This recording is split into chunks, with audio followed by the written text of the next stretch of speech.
Hello there, I am Mike Matthews. This is Muscle for Life. Thank you for joining me for another Q&A episode where I answer questions that people have asked me over on Instagram. What I do is put up a story every couple of weeks or so asking for questions. People submit a bunch of questions. I go through them. I choose ones that are interesting or topical or different than the types of things that I've already written and spoken about ad nauseum. And I answer them briefly there on Instagram in my stories, and then I bring everything over here on the podcast and answer them in more detail. So if you want to ask me your questions, just head over to Instagram, find me at Muscle for Life Fitness, follow me, watch my stories, laugh at the memes, and then when you see the Ask Me a Question sticker, submit your questions. And in today's episode, I'm going to be answering a diversity of questions.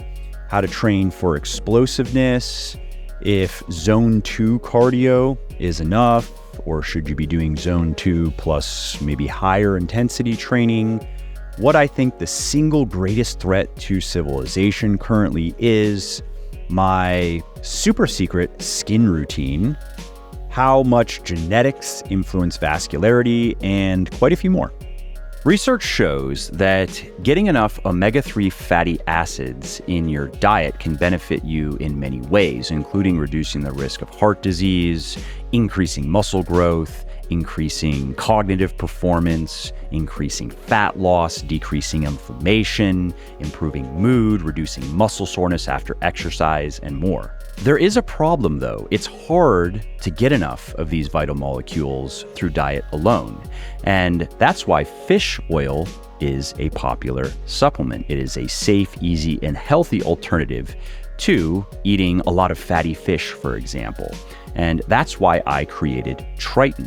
It is a high-potency, molecularly distilled fish oil with 2,400 milligrams of EPA and DHA per serving, and those are omega-3 fatty acids that have been specifically linked to a lot of the benefits I just mentioned.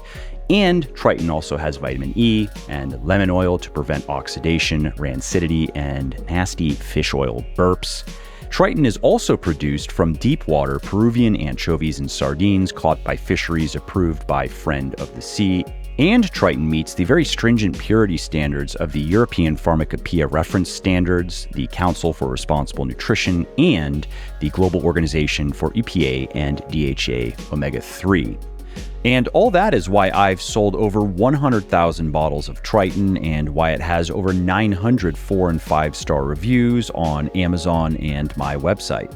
So if you want to optimize your physical and mental health and performance, and if you want to reduce the risk of disease and dysfunction, you want to try Triton today. Go to buylegion.com/Triton, Triton, and use the coupon code MUSCLE at checkout, and you will save 20% on your first order. And if it is not your first order, you will get double reward points, which means you will get 6% cash back. And if you don't love Triton, for any reason, just let us know, and we will give you a full refund on the spot. No form, and no return is even necessary. So you really can't lose. Go to buylegion.com/Triton, use the coupon code MUSCLE at checkout and save 20%, or get 6% cash back, and try Triton risk-free and see what you think. Isla Movic 1 asks, do you have any advice to train for muscle explosiveness? I want to jump higher and run faster.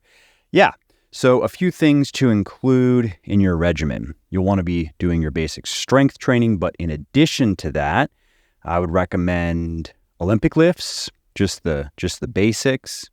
For example, the power clean, the squat clean, the power snatch, the squat snatch, those types of movements, as well as speed training on those lifts, which are sets where you use lighter weight and you focus on moving quickly, moving explosively.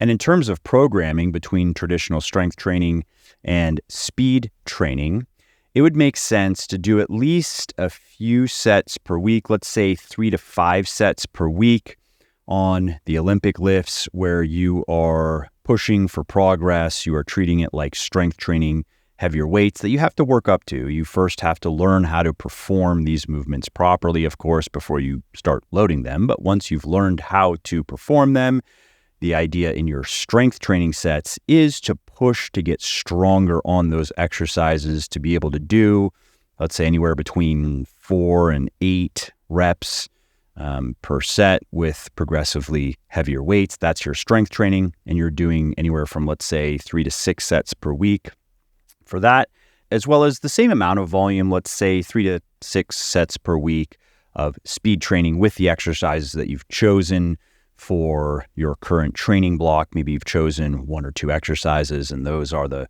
ollie lifts that you're going to focus on for this training block. So you're doing your strength training with those exercises as well as your speed training.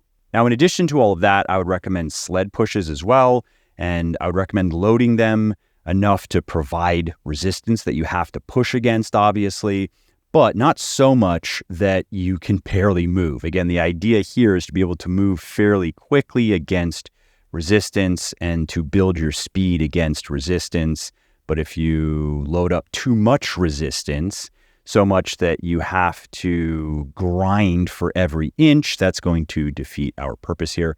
And then if you want to be fast, you should train running fast. So that means doing sprints, all out, 30 to 40 yard sprints, maximum effort, training to get faster, specificity. And finally, for jumping, I would include box jumps in this regimen.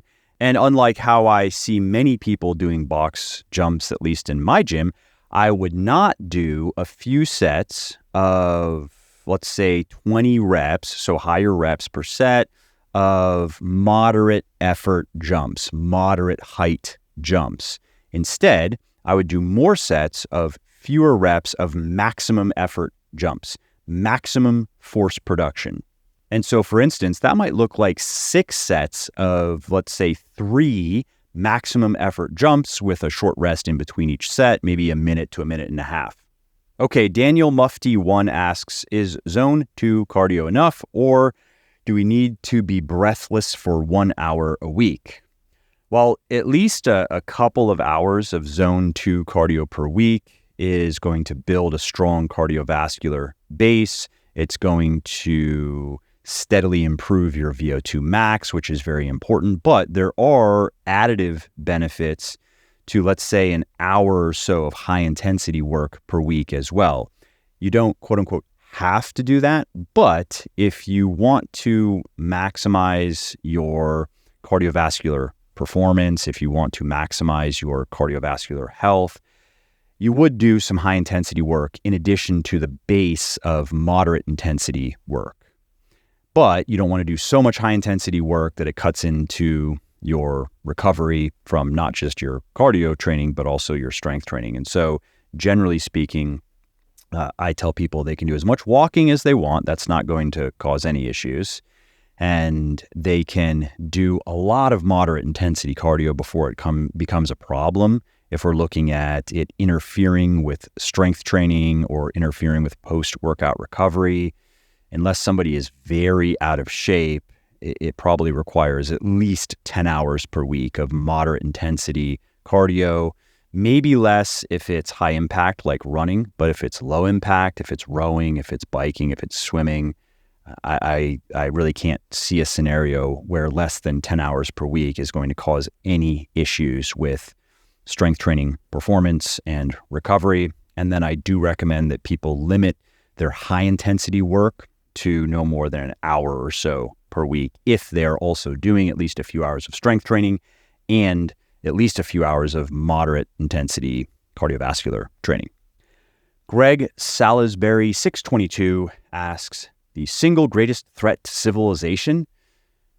That's a tough one, but high on the list. I don't know if it's the single greatest threat, but up there is over-socialized midwits who are racked by feelings of inferiority, and thus they intensely identify with inferior people, with inferior groups, inferior values, and they vehemently hate anyone and anything that's strong and superior and successful.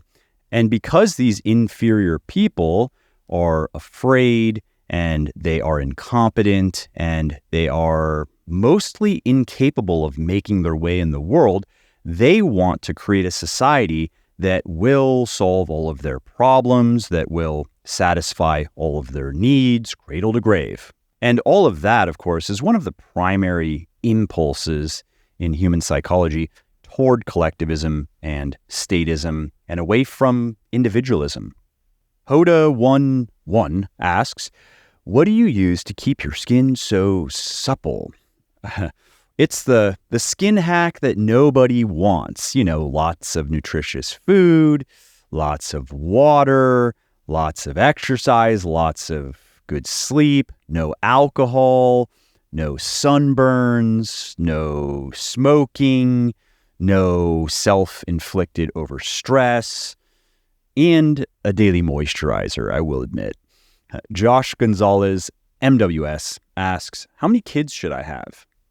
Well, let's think about this in relative terms. So let's take somebody like Genghis Khan.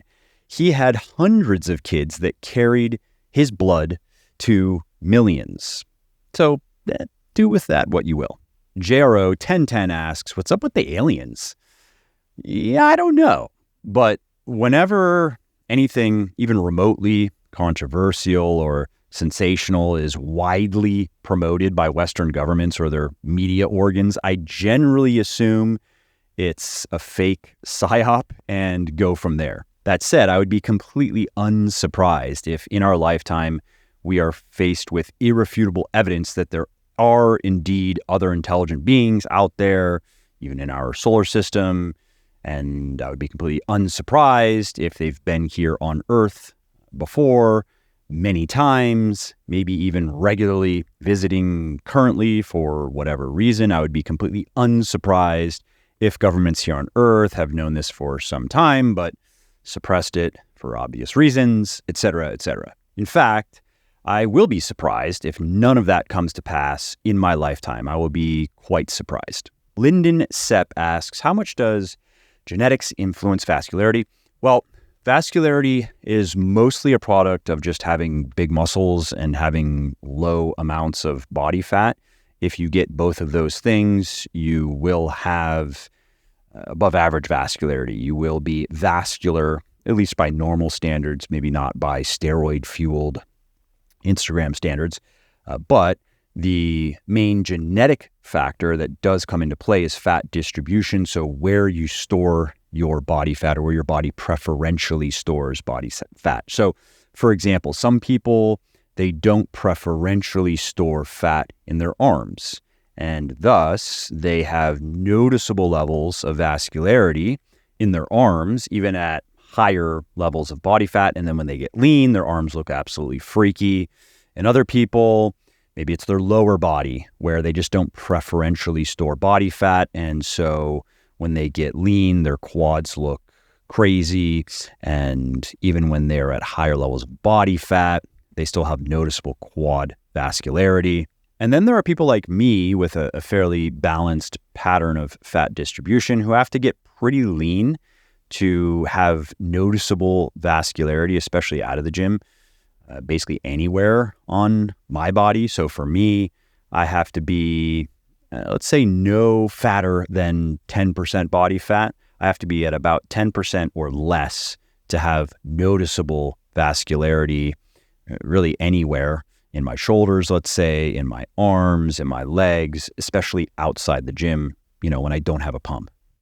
Hey there, if you are hearing this, you are still listening, which is awesome. Thank you. And if you are enjoying this podcast, or if you just like my podcast in general and you are getting at least something out of it, would you mind sharing it with a friend or a loved one or a not so loved one even who might want to learn something new? Word of mouth helps really bigly in growing the show, so if you think of someone who might like this episode or another one, please do tell them about it. Mark McElroy, 94, asks, beetroot for improved exercise performance based? Well, nitrates, yes. Nitrates are indeed based, and they're even clown-pilled, actually. That's something I'm working on, trying to add to pulse. I want nitrates to be in the next pulse upgrade. And unfortunately, it's not going so well because they taste really, really bad, but I haven't given up yet. I'm working on it. McGregor 96 Ronan asks, how many times a week do you train? Is it 5 or 6? So currently I am doing strength training 3 days per week. I'm basically doing my 3-day push-pull legs, bigger, leaner, stronger program, slight modifications, but basically following it exactly as you would learn in the book and in the bonus material. And then I do 30 minutes of zone 2 cardio on the other 4 days of the week.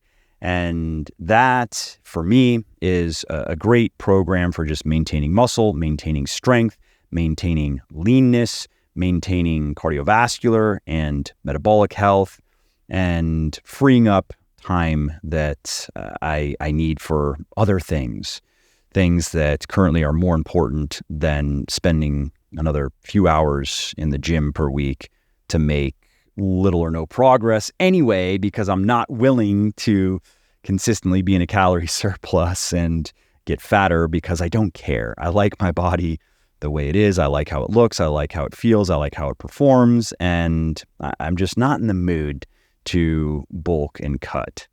Okay, Mike Yearly asks, how detrimental is weekend drinking to gains? Well, it depends how much. I mean, if we're talking about a drink or two a couple times per week, that's not going to cause issues. But if you are drinking to drunk or worse once or twice per week, that is going to impair health. That is going to impair performance and thus impair body composition over time. Mike Livin asks, how often do you think about the Roman Empire? More and more these days, that's for sure. Maybe even more than sex. Peter G. Dewitt asks, does calf size really matter if they're strong? I have to say, I like the cope. I want to adopt it. I want to embrace it, but I can't because my calves are not big or strong or even lean. And that's after a lot of calf training, more than most guys who have great calves, for example. And jokes aside, that's only because genetically I started with no calves. I trained them a lot. They did grow, but to get them to the quote unquote right size by, let's say, bodybuilding standards, which would be at least as big as my biceps, it would require way more work than I care to put into them. I'm talking about training them probably 5 days per week, doing 4 to 6 sets per session for probably a couple of years. Prendy asks, tell me about electrolyte supplements and what I should be looking for when shopping for them. Look for the nearest trash can and throw them into it because that's where they all belong.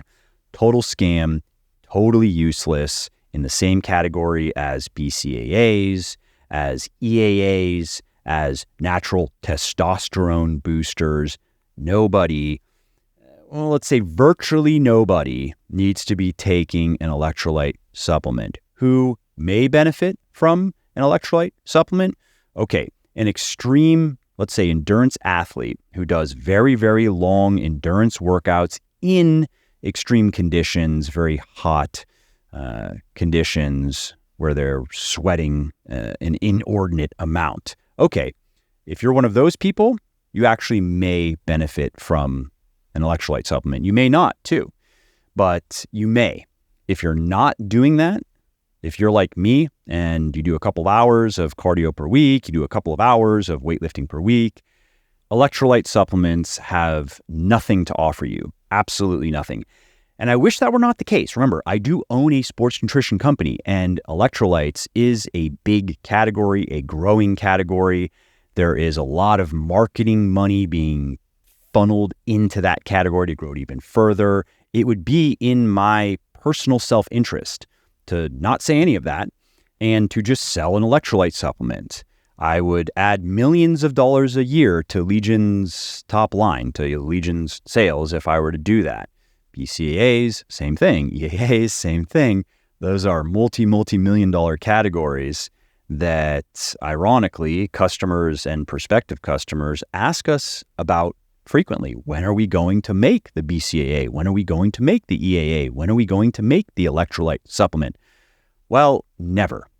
Anyway, if you want to learn the details about my position on electrolyte supplements, head over to legionathletics.com, search for electrolyte, check out the article on why electrolyte supplements are a scam.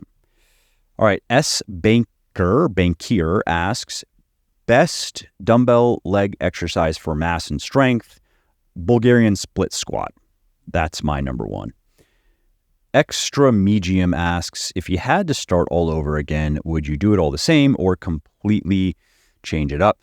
Well, I wouldn't change any of the broad strokes because generally, broadly, I have accomplished most of the most important things that I've set my mind to.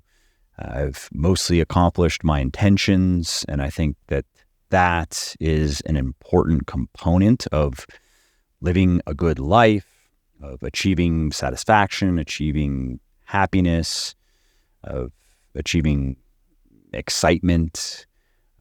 And in addition to that, I think making a lot of friends along the way is also important. And those two things together, achieving intentions, making a lot of friends, are maybe even a complete recipe for living a good life. However, I definitely would have done certain things differently, particularly in my businesses and particularly with Legion. So I made some bad hires early on, put the wrong people into key roles, and made some dumb moves that set Legion back quite a bit. For instance, if I had not made a few of those bigger mistakes, Legion would be at least double its current size, maybe even triple. If I would have made the right moves early on, it very well could be triple its current size. And so that is unfortunate. It's unfortunate that I had to learn those lessons that way. A bit unnecessary, especially considering the fact that I had at least a few people who saw the problem early on and warned me about it and told me where it was going to go. And I chose not to believe them, or I chose not to take the actions that were really required to fix the issues, rather than half measures that were more maybe emotionally palatable, but which were almost certainly not going to work. And so I had to learn through experience, and I had to pay for it. But I did learn the lessons, so that's good. And I did fix the issues, and I have not repeated the mistakes. So all good things. Well, I hope you liked this episode. I hope you found it helpful. And if you did, subscribe to the show because it makes sure that you don't miss new episodes. And it also helps me because it increases the rankings of the show a little bit, which of course then makes it a little bit more easily found by other people who may like it just as much as you. And if you didn't like something about this episode or about the show in general, or if you have ideas or suggestions or just feedback to share, shoot me an email, mike@muscleforlife.com, muscleforlife.com, and let me know what I could do better, or just what your thoughts are about maybe what you'd like to see me do in the future. I read everything myself. I'm always looking for new ideas and constructive feedback. So thanks again for listening to this episode, and I hope to hear from you soon.